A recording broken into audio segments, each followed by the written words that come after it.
നമസ്കാരം, എല്ലാവർക്കും സ്വാഗതം. ഇന്നത്തെ ഡെയിലി അപ്ഡേറ്റ്സിലേക്ക്. ഇന്ന് 2026 ജൂലൈ മാസം 2-ാം തീയതി വ്യാഴാഴ്ച.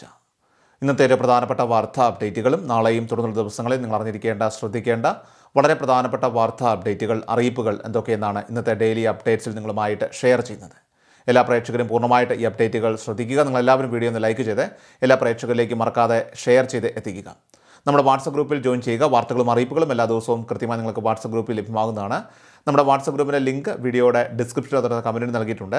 സോ എല്ലാ പ്രേക്ഷകരും മറക്കാതെ ഏതെങ്കിലും ഗ്രൂപ്പിൽ ജോയിൻ ചെയ്യുക. ഏറ്റവും ആദ്യത്തെ പ്രധാനപ്പെട്ട വാർത്താ അപ്ഡേറ്റ്. രാജ്യത്തെ വാണിജ്യ ആവശ്യങ്ങൾക്കുള്ള LPG സിലിണ്ടറുകളുടെയൊക്കെ തന്നെ വില കേന്ദ്ര സർക്കാർ വൻതോതിൽ കുറച്ചു. 19 കിലോഗ്രാം വാണിജ്യ സിലിണ്ടറിന് 183 രൂപ 50 പൈസയാണ് കുറച്ചത്. ഇതോടെ മുൻപ് 3113 രൂപ 50 പൈസയായിരുന്ന സിലിണ്ടർ വില 2930 രൂപയിലേക്ക് താഴ്ന്നു. ഈ വർഷം ഇതാദ്യമായാണ് വാണിജ്യ സിലിണ്ടറുകളുടെയൊക്കെ തന്നെ വില കുറയുന്നത്. അതേസമയം സാധാരണക്കാർ ഉപയോഗിക്കുന്ന ഗാർഹിക LPG സിലിണ്ടറുകളുടെയൊക്കെ തന്നെ വിലയിൽ മാറ്റമില്ല. ഒരു വർഷത്തെ ഇടവേളയ്ക്ക് ശേഷം 2026 മാർച്ച് 7-നാണ് ഗാർഹിക സിലിണ്ടർ വില ആദ്യമായിട്ട് വർദ്ധിപ്പിച്ചത്. അന്ന് 60 രൂപ വർദ്ധിപ്പിച്ച് 853 രൂപയിൽ നിന്ന് 913 രൂപയാക്കുകയായിരുന്നു. തുടർന്ന് ജൂൺ മാസം 7-ാം തീയതി വീണ്ടും 29 രൂപ വർദ്ധിപ്പിച്ചതോടെ ഗാർഹിക സിലിണ്ടർ വില 942 രൂപയിലേക്ക് എത്തി. ഒരു വർഷത്തിനിടെ മാത്രം 89 രൂപയാണ് ഗാർഹിക സിലിണ്ടറുകൾക്ക് സർക്കാർ വർദ്ധിപ്പിച്ചത്. പാചകവാതക വിലയിൽ മാറ്റങ്ങളുണ്ടായെങ്കിലും രാജ്യത്തെ പെട്രോൾ, ഡീസൽ നിരക്കുകളിലൊക്കെ തന്നെ ഇത്തവണ വ്യത്യാസമില്ല. അടുത്ത പ്രധാനപ്പെട്ട വാർത്താ അപ്ഡേറ്റ്. ഒരു ലോണിനോ അല്ലെങ്കിൽ ഒരു ക്രെഡിറ്റ് കാർഡിനോ അപ്ലൈ ചെയ്യുമ്പോൾ നല്ല വരുമാനം ഉണ്ടായിട്ട് പലരുടെയും അപേക്ഷകൾ നിരസിക്കപ്പെടാറുണ്ട്. ഇതിന് പ്രധാന കാരണം നമ്മുടെ ക്രെഡിറ്റ് പ്രൊഫൈലും ക്രെഡിറ്റ് സ്കോറുമാണ്. എന്നാൽ സ്വന്തം ക്രെഡിറ്റ് സ്കോർ അത് എത്രയാണെന്നോ അത് എങ്ങനെ മെച്ചപ്പെടുത്തണമെന്നോ ഭൂരിഭാഗം പേർക്കും അറിയില്ല. ഈ പ്രശ്നത്തിനുള്ള എളുപ്പ വഴിയാണ് ക്രെഡിറ്റ് മന്ത്രി എന്ന ഡിജിറ്റൽ പ്ലാറ്റ്ഫോം. ഇതിലൂടെ നിങ്ങളുടെ ക്രെഡിറ്റ് സ്കോർ തികച്ചും സൗജന്യമായിട്ട് പരിശോധിക്കാനും സ്കോർ കുറയാനുള്ള കാരണം അത് കൃത്യമായി മനസ്സിലാക്കാനും സാധിക്കും. മുൻപ് ലോൺ റിജക്റ്റ് ആയിട്ടുള്ളവർക്ക് അത് എങ്ങനെ പരിഹരിക്കണമെന്ന കൃത്യമായ മാർഗ്ഗനിർദ്ദേശങ്ങളും ഇവർ നൽകുന്നുണ്ട്. കൂടാതെ ഇവരുടെ സ്മാർട്ട് ടെക്നോളജി ഉപയോഗിച്ചുകൊണ്ട് നിങ്ങളുടെ പ്രൊഫൈലിന് ഏറ്റവും അനുയോജ്യമായിട്ടുള്ള ലോണുകളും അതോടൊപ്പം തന്നെ ക്രെഡിറ്റ് കാർഡുകളും എളുപ്പത്തിൽ കണ്ടെത്താനും സാധിക്കും. ആദ്യമായിട്ട് ലോൺ എടുക്കുന്നവർക്കും ക്രെഡിറ്റ് സ്കോർ വർദ്ധിപ്പിക്കാനായിട്ട് ആഗ്രഹിക്കുന്നവർക്കുമൊക്കെ തന്നെ ഒരുപോലെ ഉപകാരപ്പെടുന്ന ക്രെഡിറ്റ് മന്ത്രി പ്ലാറ്റ്ഫോമിനെ കുറിച്ച് കൂടുതൽ അറിയാനും നിങ്ങളുടെ ക്രെഡിറ്റ് സ്കോർ ചെക്ക് ചെയ്യാനും ഇപ്പോൾ തന്നെ നമ്മുടെ വീഡിയോയുടെ ഡിസ്ക്രിപ്ഷനിലും അതോടൊപ്പം തന്നെ കമൻറ്റിൽ നൽകിയിരിക്കുന്ന ലിങ്ക് ചെക്ക് ചെയ്യുക. അടുത്ത പ്രധാനപ്പെട്ട വാർത്താ അപ്ഡേറ്റ്. നിയമസഭയിലെ ബജറ്റ് ചർച്ചയ്ക്ക് മറുപടി നൽകുന്നതിനിടയിലാണ് മുഖ്യമന്ത്രി VD സതീശൻ പുതിയ സർക്കാരിൻ്റെ ആദ്യ 100 ദിന കർമ്മ പദ്ധതികൾ പ്രഖ്യാപിച്ചത്. വിവിധ വകുപ്പുകളിലായിട്ട് ആകെ 541 പരിപാടികളാണ് ഈ കർമ്മ പദ്ധതിയിൽ ഉൾപ്പെടുത്തിയിരിക്കുന്നത്. പദ്ധതികളുടെ കൗണ്ട് ഡൗൺ ഇപ്പോൾ ആരംഭിക്കുമെന്നും ഓരോ 20 ദിവസത്തിലും ഇതിൻ്റെ പുരോഗതി കൃത്യമായിട്ട് വിലയിരുത്തുമെന്നും മുഖ്യമന്ത്രി വ്യക്തമാക്കി. ധനബില്ല് പാസ്സാക്കിയതിന് പിന്നാലെ ഈ പ്രഖ്യാപനത്തോടെ നിയമസഭ അനിശ്ചിതകാലത്തേക്ക് പിരിയുകയും ചെയ്തു. വൻ വിവാദങ്ങൾക്കൊടുവിൽ വീര്യം കുറഞ്ഞ മദ്യത്തിൻ്റെ നികുതി ഘടന ഉൾപ്പെടുത്തിയ ധനബില്ലാണ് നിയമസഭ പാസ്സാക്കിയത്. ഈ 100 ദിവസത്തിനുള്ളിൽ നിരവധി ക്ഷേമ വികസന പദ്ധതികളാണ് നടപ്പിലാക്കാനായിട്ട് പോകുന്നത്. യുവാക്കൾക്കായിട്ടുള്ള കണക്ട് വർക്ക് സ്കോളർഷിപ്പും സഹകരണ വകുപ്പ് നടപ്പിലാക്കുന്ന കുടിശ്ശിക നിവാരണ പദ്ധതിയും ഇതിൽ ഉൾപ്പെടുമെന്നാണ് പ്രതീക്ഷിക്കുന്നത്. ഈ കർമ്മ പദ്ധതിയിൽ മറ്റെന്തെല്ലാം പ്രധാന തീരുമാനങ്ങളാണ് ഉള്ളതെന്ന് കൃത്യമായി വരും ദിവസങ്ങളിൽ ലഭിക്കുന്ന അറിയിപ്പുകൾ പ്രകാരം തീർച്ചയായിട്ടും നിങ്ങളെ അറിയിക്കുന്നതാണ്. അടുത്ത പ്രധാനപ്പെട്ട വാർത്താ അപ്ഡേറ്റ്. ദീർഘമായിട്ടുള്ള 15 വർഷത്തെ കാത്തിരിപ്പിന് വിരാമം ഇട്ടുകൊണ്ട് രാജ്യത്തിൻ്റെ ഭാവി വികസന രേഖ തയ്യാറാക്കുന്നതിനുള്ള ദേശീയ സെൻസസ് നടപടികൾക്ക് ഇപ്പോൾ രാജ്യത്ത് തുടക്കമായിരിക്കുകയാണ്. കേന്ദ്ര സംസ്ഥാന സർക്കാരുകൾക്ക് വരും വർഷങ്ങളിൽ പൊതുജനങ്ങൾക്കായി കൃത്യമായ ജനക്ഷേമ പദ്ധതികളും അടിസ്ഥാന സൗകര്യ വികസനങ്ങളും ആസൂത്രണം ചെയ്യാൻ സഹായിക്കുന്ന ഈ വൻ കണക്കെടുപ്പ് പ്രധാനമായിട്ടും 2 ഘട്ടങ്ങളായിട്ടാണ് രാജ്യത്തുടനീളം നടപ്പിലാക്കുന്നത്. ഇതിലിപ്പോൾ പുരോഗമിച്ചുകൊണ്ടിരിക്കുന്ന 1-ാം ഘട്ടത്തിലാകട്ടെ വീടുകളുടെ ഘടനയെക്കുറിച്ചുള്ള കൃത്യമായ വിവരശേഖരണവും ജനങ്ങളുടെ അടിസ്ഥാന ജീവിത സൗകര്യങ്ങളുടെയൊക്കെ തന്നെ വിലയിരുത്തലുമാണ് ലക്ഷ്യമിടുന്നത്. ഇതിന് തുടർച്ചയായിട്ട് രാജ്യം കാത്തിരിക്കുന്ന യഥാർത്ഥ ജനസംഖ്യ കണക്കെടുപ്പ് വരാനിരിക്കുന്ന 2027 ഫെബ്രുവരി മാസത്തിലായിരിക്കും ഔദ്യോഗികമായിട്ട് നടക്കുക.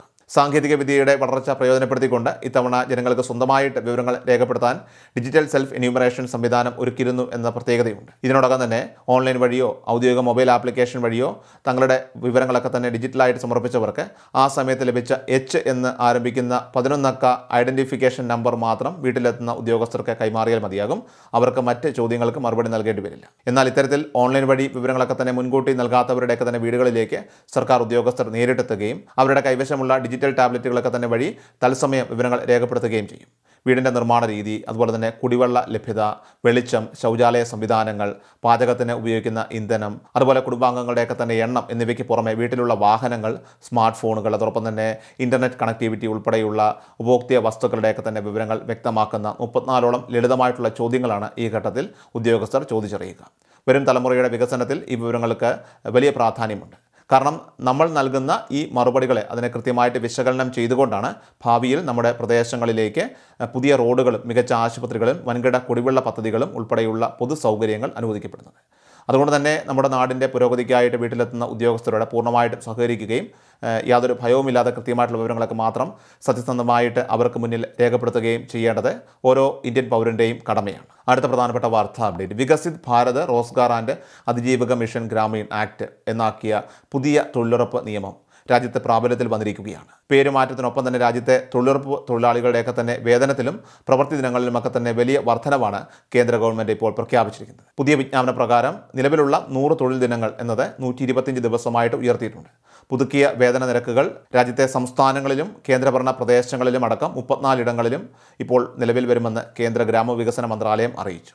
മുൻപ് മഹാത്മാഗാന്ധി ദേശീയ ഗ്രാമീണ തൊഴിലുറപ്പ് പദ്ധതി പ്രകാരം പ്രതിദിനമാകട്ടെ 298 രൂപയായിരുന്ന ദേശീയ ശരാശരി വേതനം പുതിയ പദ്ധതി പ്രകാരം 327 രൂപയായിട്ട് വർദ്ധിച്ചു. ദിവസേന ശരാശരി 28 രൂപയോളം വർധനവാണ് ഇതിലൂടെ തൊഴിലാളികൾക്ക് ലഭിക്കുക.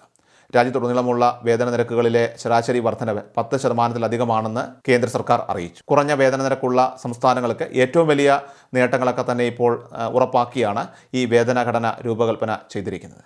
എങ്കിലും നിലവിൽ ഉയർന്ന വേതന നിരക്കുള്ള സംസ്ഥാനങ്ങളിലും വർധനവ് രേഖപ്പെടുത്തിയിട്ടുണ്ട്. കേന്ദ്രം വിജ്ഞാപനം ചെയ്ത പുതിയ നിരക്കുകൾ പ്രകാരം സിക്കിമിൽ പ്രതിദിന വേതനമാകട്ടെ 450 രൂപയും, അതുപോലെ തന്നെ ഹരിയാനയിൽ 409 രൂപയും, ഗോവയിൽ 406 രൂപയും, കേരളത്തിൽ 401 രൂപയുമാണ്. പുതിയ നിയമപ്രകാരം പദ്ധതി ചെലവ് കേന്ദ്രവും സംസ്ഥാനങ്ങളുമൊക്കെ തന്നെ, അതായത് 60:40 എന്ന അനുപാതത്തിലാണ് വഹിക്കേണ്ടത്. ഈ സാമ്പത്തിക വർഷത്തിൽ പദ്ധതി കേരളത്തിൽ നടപ്പാക്കുന്നതിനായിട്ട് സംസ്ഥാന സർക്കാർ സ്വന്തം നിലയ്ക്ക് 2900 കോടി രൂപ കണ്ടെത്തേണ്ടതായിട്ടുണ്ട്. അതേസമയം 2026-27 സാമ്പത്തിക വർഷത്തിൽ പുതിയ പദ്ധതി പ്രകാരം കേരളത്തിനുള്ള കേന്ദ്രവിഹിതമായിട്ട് 3136 കോടി രൂപ അനുവദിച്ചിട്ടുണ്ട്. സംസ്ഥാന ഗ്രാമവികസന മന്ത്രിമാരുമായിട്ട് നടത്തിയ ഓൺലൈൻ യോഗത്തിന് ശേഷം കേന്ദ്ര ഗ്രാമവികസന മന്ത്രി ശിവരാജ് സിംഗ് ചൗഹാനാണ് ഈ ഇടക്കാല ഫണ്ട് വിഹിതം പ്രഖ്യാപിച്ചത്. അടുത്ത പ്രധാനപ്പെട്ട വാർത്താ അപ്ഡേറ്റ്. നിലവിൽ വിതരണം ചെയ്തുകൊണ്ടിരിക്കുന്ന ജൂൺ മാസത്തിലെ പെൻഷൻ തുക ഗുണഭോക്താക്കളുടെ ബാങ്ക് അക്കൗണ്ടുകളിലേക്ക് പൂർണ്ണ തോതിൽ എത്തിക്കൊണ്ടിരിക്കുകയാണ്. കേന്ദ്രവിഹിതം ലഭിക്കുന്ന ഏകദേശം 8 ലക്ഷത്തോളം ആളുകൾക്ക് ആദ്യം 300, 200, 500 എന്നിങ്ങനെ രൂപയുടെ കുറവോടെയായിരുന്നു പെൻഷൻ ലഭിച്ചിരുന്നത്. എന്നാൽ നിലവിൽ ഈ കേന്ദ്രവിഹിത തുക അക്കൗണ്ടുകളിലേക്ക് വീണ്ടും ഇപ്പോൾ കയറി തുടങ്ങിയിട്ടുണ്ട് എന്നുള്ളതാണ് ഏറ്റവും പുതിയ ആശ്വാസ വാർത്ത. ബാങ്കുകൾ വഴി അക്കൗണ്ടുകളിൽ തുക ലഭിച്ചവരും കൈകളിൽ തുക നേരിട്ടെത്തിക്കുന്ന വിതരണത്തിലൂടെ പെൻഷൻ വാങ്ങുന്നവരും ഈ കുറവുണ്ടായിരുന്ന തുക ലഭിച്ചിട്ടുണ്ടെങ്കിൽ തീർച്ചയായിട്ടും ദയവായും അക്കാര്യമൊന്ന് കമൻറ്റ് ബോക്സിൽ രേഖപ്പെടുത്താൻ മറക്കരുത്. ഇനിയും തുക ലഭിക്കാത്ത ആരെങ്കിലുമൊക്കെ ഉണ്ടെങ്കിൽ അവർക്ക് തീർച്ചയായിട്ടും നാളെയും ഇന്നും മറ്റന്നാളുമൊക്കെ ആയിട്ട് പൂർണ്ണമായും പൂർത്തിയാക്കുന്ന രീതിയിലാണ് ക്രമീകരണങ്ങൾ ഇപ്പോൾ നടത്തിയിരിക്കുന്നത്. സർക്കാരിൻ്റെ 100 ദിന കർമ്മ പദ്ധതികൾ ആരംഭിച്ച പശ്ചാത്തലത്തിൽ ഇത് കഴിഞ്ഞ ശേഷമായിരിക്കും വാർഷിക മസ്റ്ററിംഗ് ഉണ്ടാവുക എന്നാണ് ഇപ്പോൾ നിലവിൽ ലഭിക്കുന്ന സൂചന. നിലവിൽ പുതിയ സർക്കാർ ഇപ്പോൾ അധികാരത്തിൽ വന്ന സ്ഥിതിക്ക് മസ്റ്ററിംഗ് തീയതികളൊന്നും തന്നെ പ്രഖ്യാപിച്ചിട്ടില്ലെങ്കിലും പെൻഷൻ വാങ്ങുന്നവരുടെയൊക്കെ തന്നെ അർഹതാ മാനദണ്ഡ പരിശോധന അത് വരും ദിവസങ്ങളിൽ കർശനമാക്കും എന്ന വിവരമാണ് പുറത്തു വരുന്നത്. ഇതിന് മുന്നോടിയായിട്ട് നിലവിലെ മാനദണ്ഡങ്ങളിലൊക്കെ തന്നെ സർക്കാർ വലിയ രീതിയിലുള്ള മാറ്റങ്ങളും വരുത്തുന്നതാണ്. നിലവിൽ AC ഉൾപ്പെടെയുള്ള അത്യാധുനിക സൗകര്യങ്ങളുള്ള വീടുകളിൽ താമസിക്കുന്നവർക്ക് പെൻഷൻ അർഹതയില്ല. എന്നാൽ ഇനി വീടിൻ്റെ വലിപ്പം, സ്ഥലത്തിൻ്റെ അളവ്, കാറിൻ്റെ ഘടന എന്നിവയിലെല്ലാം തന്നെ മാറ്റം വരുത്തിയേക്കാം. കൂടാതെ എല്ലാവരോടും വരുമാന സർട്ടിഫിക്കറ്റ് ആവശ്യപ്പെടാനുള്ള സാധ്യതയുമുണ്ട്. നിലവിൽ 2019 ഡിസംബർ 31 മുൻപ് പെൻഷൻ വാങ്ങി തുടങ്ങിയവർക്ക് മാത്രമാണ് വരുമാന സർട്ടിഫിക്കറ്റ് നൽകേണ്ടി വന്നിരുന്നത്. എന്നാൽ ഇനി മുതൽ എല്ലാവരോടും വരുമാന സർട്ടിഫിക്കറ്റ് ആവശ്യപ്പെടുക മാത്രമല്ല, അർഹത പരിശോധിക്കാൻ ഉദ്യോഗസ്ഥർ വീട് കയറിയുള്ള പരിശോധനകൾ നടത്തുവാനും ഉദ്ദേശിക്കുന്നുണ്ട്. പുതിയ അപേക്ഷകളിൽ പെൻഷൻ അനുവദിക്കുന്നതിനുള്ള മാനദണ്ഡങ്ങളിലും മാറ്റമുണ്ടാകും. ഇനി ജൂലൈ മാസത്തിലെ പെൻഷൻ വിതരണത്തെക്കുറിച്ച് പറയുകയാണെങ്കിൽ ജൂലൈ മാസം 21 ശേഷമായിരിക്കും ഈ മാസത്തെ പെൻഷൻ വിതരണം ഉണ്ടാവുക. ജൂലൈ 21 സർക്കാരിൻ്റെ കടമെടുപ്പിന് ശേഷം 23 തീയതിയോടെ തുക വിതരണം ആരംഭിക്കാനാണ് കൂടുതലും സാധ്യത. അടുത്ത പ്രധാനപ്പെട്ട വാർത്താ അപ്ഡേറ്റ്. ജൂലൈ മാസത്തിലെ റേഷൻ വിതരണം സിവിൽ സപ്ലൈസ് ഡിപ്പാർട്ട്മെൻറ്റ് പ്രഖ്യാപിച്ചിട്ടുണ്ട്. ഈ മാസത്തെ റേഷൻ വിതരണം ഇന്ന് ജൂലൈ 2 തീയതി വ്യാഴാഴ്ച മുതലാണ് ആരംഭിക്കുന്നത്. 2026 ജൂലൈ, ഓഗസ്റ്റ്, സെപ്റ്റംബർ എന്നീ ക്വാർട്ടറിൽ വൈദ്യുതിയുള്ള വീടുകളിലെ AY മഞ്ഞ കാർഡുകൾക്ക് ആകെ 1 ലിറ്റർ മണ്ണെണ്ണയും, PHH പിങ്ക്, NPS നീല, NPNS വെള്ള കാർഡുകൾക്ക് ആകെ 1/2 ലിറ്റർ മണ്ണെണ്ണയും ലഭിക്കുമ്പോൾ വൈദ്യുതി ഇല്ലാത്ത വീടുകളിലെ എല്ലാ കാർഡുകൾക്കും ആകെ 6 ലിറ്റർ മണ്ണെണ്ണയാണ് ലഭിക്കുന്നത്. കാർഡുകൾ തിരിച്ചുള്ള വിഹിതം നോക്കുകയാണെങ്കിൽ മഞ്ഞ കാർഡിന് 30 കിലോ അരിയും 2 കിലോ ഗോതമ്പും സൗജന്യമായിട്ടും അതുപോലെ തന്നെ 3 പാക്കറ്റ് ആട്ട പാക്കറ്റിന് 17 രൂപ നിരക്കിലും ഈ ജൂലൈ മാസം ലഭിക്കും. ഇനി പിങ്ക് കാർഡിലെ ഓരോ അംഗത്തിനും 4 കിലോ അരിയും 1 കിലോ ഗോതമ്പും സൗജന്യമായിട്ട് ലഭിക്കുന്നതിനൊപ്പം തന്നെ കാർഡിന് അനുവദിച്ചിട്ടുള്ള ആകെ ഗോതമ്പിൻ്റെ അളവിൽ നിന്നും 4 കിലോ കുറച്ച് അതിന് പകരം 4 പാക്കറ്റ് ആട്ട പാക്കറ്റിന് 17 രൂപ നിരക്കിൽ ലഭിക്കുന്നതാണ്. ഇനി നീല കാർഡിലെ ഓരോ അംഗത്തിനും 2 കിലോ അരി വീതം കിലോയ്ക്ക് 4 രൂപ നിരക്കിൽ ലഭിക്കും. അതോടൊപ്പം തന്നെ കാർഡിന് സ്പെഷ്യൽ വിഹിതമായിട്ട് 3 കിലോ ഗോതമ്പ് കിലോയ്ക്ക് 8 രൂപ 70 പൈസ നിരക്കിലും അതത് താലൂക്കിലെ സ്റ്റോക്ക് അനുസരിച്ച് കാർഡിന് 4 കിലോ വരെ ആട്ട കിലോയ്ക്ക് 17 രൂപ നിരക്കിലും ലഭിക്കും. വെള്ള കാർഡിന് 4 കിലോ അരി കിലോയ്ക്ക് 10 രൂപ 90 പൈസ നിരക്കിലാണ് ലഭിക്കുക. ഇതിനൊപ്പവും അതാത് താലൂക്കുകളിലെ സ്റ്റോക്ക് അനുസരിച്ച് കാർഡിന് 4 കിലോ വരെ ആട്ട അത് കിലോയ്ക്ക് 17 രൂപ നിരക്കിൽ വാങ്ങാവുന്നതാണ്. ഈ എല്ലാ ആനുകൂല്യങ്ങളോടെയുമുള്ള ജൂലൈ മാസത്തിലെ റേഷൻ വിതരണം ഇന്നു മുതലാണ് ആരംഭിക്കുന്നത്. ഏറ്റവും അവസാനമായിട്ട് സംസ്ഥാനത്തെ സ്വർണ്ണവില പരിശോധിച്ചാൽ സംസ്ഥാനത്ത് സ്വർണ്ണവിലയിൽ ചാഞ്ചാട്ടം തുടരുകയാണ്. 2026 ജൂലൈ 1 തീയതി ഇന്നലെ ബുധനാഴ്ച 22 കാരറ്റ് സ്വർണ്ണത്തിന് ഗ്രാമിന് 115 രൂപ കുറഞ്ഞ് 12,905 രൂപയും പവന് 920 രൂപ കുറഞ്ഞ് 1,03,240 രൂപയിലുമാണ് വ്യാപാരം പുരോഗമിച്ചത്. സോ ഡെയിലി അപ്ഡേറ്റ്സ് പൂർണ്ണമാവുകയാണ്. എല്ലാവരിലേക്കും നിങ്ങൾ ഈ അപ്ഡേറ്റ്സ് ഇപ്പോൾ തന്നെ ഷെയർ ചെയ്യുക. നമ്മുടെ വാട്സപ്പ് ഗ്രൂപ്പിൽ ജോയിൻ ചെയ്യുക. വാർത്തകളും അറിയിപ്പുകളും എല്ലാ ദിവസവും കൃത്യമായി നിങ്ങൾക്ക് വാട്സപ്പ് ഗ്രൂപ്പിൽ ലഭ്യമാകുന്നതാണ്.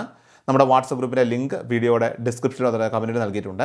സോ എല്ലാ പ്രേക്ഷകരും മറക്കാതെ ഏതെങ്കിലും ഗ്രൂപ്പിൽ ജോയിൻ ചെയ്യുക. വാർത്തകൾ എല്ലാവരിലേക്കും ഷെയർ ചെയ്യുക. വീണ്ടും ഡെയിലി അപ്ഡേറ്റ്സുമായിട്ട് നമുക്ക് നാളെ കാണാം. അതുവരേക്കും നന്ദി, നമസ്കാരം. കൃഷൽ മീഡിയ എല്ലാ ദിവസവും വാർത്തകളും അറിയിപ്പുകളും ഡെയിലി അപ്ഡേറ്റ്സും ലഭിക്കാൻ ഇപ്പോൾ തന്നെ ചാനൽ സബ്സ്ക്രൈബ് ചെയ്യുക, ഫോളോ ചെയ്യുക.